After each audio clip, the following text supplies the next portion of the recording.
नमस्कार. श्री शिवमहापुराण वायवीय संहिता पूर्वार्ध अध्याय क्रमांक 15 ब्रह्माजींकडून अर्धनारीश्वर रूपाची स्तुती. श्री गणेशाय नमः. वायुदेव म्हणाले, मुनींनो, त्यानंतर ब्रह्माजींनी पुन्हा प्रजा निर्माण केली, पण तिचा विस्तारच झाला नाही. काय करावे त्यांना मोठा प्रश्न पडला. तेव्हा त्यांनी मैथुनी सृष्टी करण्याचा विचार केला. पूर्वी ईश्वरापासून स्त्री समुदाय प्रकट झाला नव्हता, म्हणून पितामह मैथुनी सृष्टी करू शकले नव्हते. परंतु आताचा स्त्री पुरुष संयोगरूप प्रजेचा विचार त्यांच्या प्रजा विस्ताराला निश्चितच सहाय्यभूत होणार होता.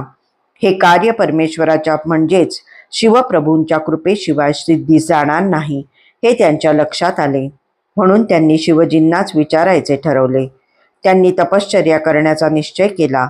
मग ते आद्या, अनंता, कुलीन, सूक्ष्मतर, शुद्ध, भावगम्य, मनोहर, निर्गुण, निष्प्रपंच, निष्कल, नित्य, कल्याणमयी, दिव्य आणि निरंतर ईश्वरा समीप राहणारी जी श्रेष्ठ शक्ती आहे, त्या शक्तीने युक्त अशा शिवप्रभूंचे हृदयात चिंतन करून महातप करू लागले. त्या तपश्चर्येने भगवान त्रिलोचन संतुष्ट झाले. ते आपल्या अनिर्वचनीय अंशाने अर्धनारी व अर्धपुरुष असे अद्भुत स्वरूप धारण करून ब्रह्माजींसमोर प्रकट झाले. तेव्हा अंधकाराच्या पलीकडचे अविनाशी, अद्वितीय, अनिर्देश्य, अज्ञानी लोकांना न दिसणारे, सर्व लोकांचे विधाता, सर्व लोकांचे ईश्वर, सर्व लोकांना उत्पन्न करणाऱ्या परमशक्तीने युक्त, तर्क आणि आभास ज्ञानरहित, अतुलनीय, पराक्रमी, अजर, स्थाणू, निर्गुण, शांत, अनंत, अगाध महिमा असलेले, सर्व काही देणारे, सर्व काही पाहणारे, सर्व व्याप्त, सत असत रहित, उपमाशून्य, शरणागत वत्सल आणि निरंतर कल्याण स्वरूप अशा शिवप्रभूंना पाहून ब्रह्माजींना अत्यंत आनंद झाला.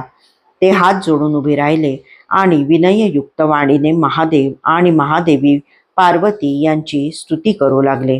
ते म्हणाले, देव, महादेव, जयेश्वर, महेश्वर, तुमचा जय जयकार असो. तुम्ही सर्व गुणांनी श्रेष्ठ आहात, सर्व देवांचे स्वामी आहात. तुमचा जय असो. हे प्रकृती रूपिणी कल्याणमयी उमे, तुझा जय असो. तू प्रकृतीची नायिका आहेस, प्रकृतीपासून दूर राहणारी आहेस, स्वभावतः सुंदर आहेस. तुझा जय असो. अमोघ महामाया, अमोघ मनोरथ, अमोघ महालीला आणि अमोघ बलयुक्त परमेश्वर, तुमचा जय असो. हे विश्वमाते उमे, तुझा जय असो. तू जगन्माता आहेस, जगन्मय आहेस, जगद्दात्री आणि जगतसखी आहेस. तुझा जय असो. तुझे ऐश्वर्य, तुझे स्थान, तुझे रूप आणि तुझा अनुचर वर्ग तुझ्याप्रमाणे सनातन आहे. तुझा जय असो. ब्रह्मा, विष्णू व महेश या 3 रूपांनी त्रैलोक्याची निर्मिती, पालन आणि संहार करणाऱ्या देवी, तुझा जय असो. 3ही लोकांची तसेच आत्मा, अंतरात्मा आणि परमात्मा यांची नायिका असणाऱ्या भगवती, तुझा जय असो. हे प्रभो, जगाच्या कारण तत्वांचा प्रादुर्भाव आणि विस्तार तुमच्याच कृपादृष्टीच्या अधीन आहे. प्रलयकाळी तुमच्या उपेक्षायुक्त कटाक्षाने जी भयानक आग प्रकट होते, ती संपूर्ण भौतिक जगाला भस्म करून टाकते. तुमचा जय असो. हे देवी, देवादिकांनाही तुझ्या स्वरूपाचे सम्यक ज्ञान होत नाही. तू आत्मतत्वाचा सूक्ष्म ज्ञानाने प्रकाशित होतेस. तू आपल्या स्थूल आत्मशक्तीच्या अंशाने चराचर विश्व व्यापून टाकले आहे. तुझा जय असो. हे प्रभो, विश्वातील तत्वांचे समुदाय एक आणि अनेक रूपांनी तुमच्याच आधारावर स्थित आहेत. तुमचा जय असो. तुमच्या श्रेष्ठ सेवकांचा समूह मोठमोठ्या असुरांच्या मस्तकावर पाय ठेवतो. तुमचा जय असो. हे परमेश्वरी, तू शरणागतांचे रक्षण करण्यास अतिशय समर्थ आहेस. तुझा जय असो. तू संसाररूपी विषवृक्षाच्या अंकुराचा नाश करणारी आहेस. तुझा जय असो. प्रादेशिक ऐश्वर्य, वीर्य आणि शौर्य यांचा विस्तार करणाऱ्या प्रभू, तुमचा जय असो. तुम्ही विश्वाच्या पलीकडचे आहात. आपल्या वैभवाने दुसऱ्यांच्या वैभवांना तिरस्कृत करणारे आहात. तुम्हाला नमस्कार असो. तुम्ही पंचविध मोक्षरूप पुरुषार्थ प्रयोगांनी परमानंदमय अमृत प्राप्त करून देणारे आहात.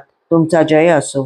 हे पंचविध पुरुषार्थाच्या विज्ञानरूप अमृताने परिपूर्ण स्तोत्र स्वरूपिणी परमेश्वरी तुझा जय असो. संसाररूपी अत्यंत भयानक महारोगाला दूर करण्यास समर्थ असलेल्या प्रभू तुमचा जय असो. अनादि कर्ममल आणि अज्ञानरूपी अंधकाराला दूर करणाऱ्या चंद्रिका रूपिणी शिवे तुझा जय असो. त्रिपुरांचा विनाश करणाऱ्या कालाग्नी स्वरूप महादेवजी तुमचा जय असो. त्रिपुर भैरवी तुझा जय असो. त्रिगुणांपासून मुक्त असलेल्या महेश्वरजी तुमचा जय असो. त्रिगुणांचे मर्दन करणाऱ्या महेश्वरी तुझा जय असो. सर्व शत्रूंचा नाश करणाऱ्या आदि सर्वज्ञ प्रभू तुमचा जय असो. सर्वांना ज्ञान देणाऱ्या देवी तुझा जय असो. प्रचुर दिव्य अंगांनी सुशोभित प्रभो तुमचा जय असो. मनोवांछित वस्तू देणाऱ्या भगवती तुझा जय असो. भगवन कोठे तुमचे उत्कृष्ट धाम आणि कोठे माझी तुच्छ वाणी, तथापि भक्तिभावाने जसे जमेल तसे स्तवन करणाऱ्या या सेवकाच्या अपराधांना क्षमा करा. अशा प्रकारे सुंदर वचनांनी भगवान रुद्र आणि देवीचे एकाच वेळी गुणगान करून चतुर्मुख ब्रह्माजींनी त्या दोघांना वारंवार नमस्कार केला. ब्रह्माजींनी रचलेले हे अर्धनारीश्वर स्तोत्र अतिशय उत्तम आणि पवित्र असून शिवपार्वतीचा आनंद वाढवणारे आहे. यात अर्धी रुद्रांची आणि अर्धी रुद्राणीची स्तुती आहे. जो मनुष्य ज्या इच्छेने या स्तोत्राचे भक्तिपूर्वक पठण करतो त्याला शिवपार्वतीच्या कृपाप्रसादाने ते अभिष्ट फल प्राप्त होते. जे सर्व भुवनांना आणि प्राण्यांना उत्पन्न करतात त्यांचे विग्रह जन्म मृत्यूरहित आहेत. तसेच जे नर आणि सुंदर नारीच्या रूपाने एकाच शरीरात स्थित आहेत त्या कल्याणकारी भगवान शिवजींना आणि भगवती शिवाला मी अत्यंत आदराने नमस्कार करतो. अध्याय 15 समाप्त.